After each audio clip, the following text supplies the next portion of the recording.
Hi guys! So, kagigising lang ng Disney Princess for today's video. Charing lang.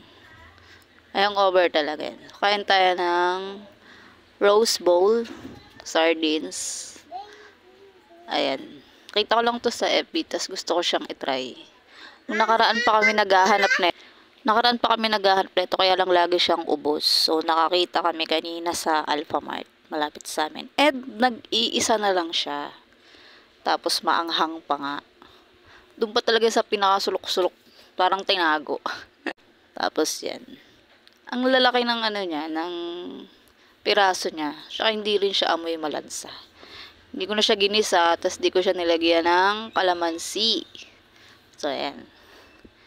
Tikman natin kung masarap ba talaga tong rose bowl na to na laging sold out sa mga supermarket. Bihira ako makakita nito sa Save More.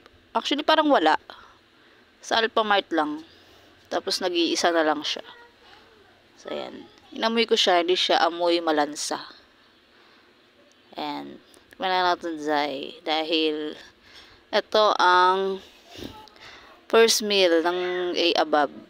Dahil tulog maghapon kasi may hangover. Ang sarap niya pala. Hindi siya mabaho, hindi siya sarap. Kaya pala siya trending. Kaya pala siya laging sold out. Tsaka mura lang din siya. Hindi siya tulad ng ibang sardines na sobrang mahal. Kahit hindi na siya igisa, promise. Try nyo to. Try nyo to mga B. Yun lang. Nireview ko lang siya. Tsaka wala lang akong magawa. Nagpipiling lang. Yun lang. Thank you. Babush!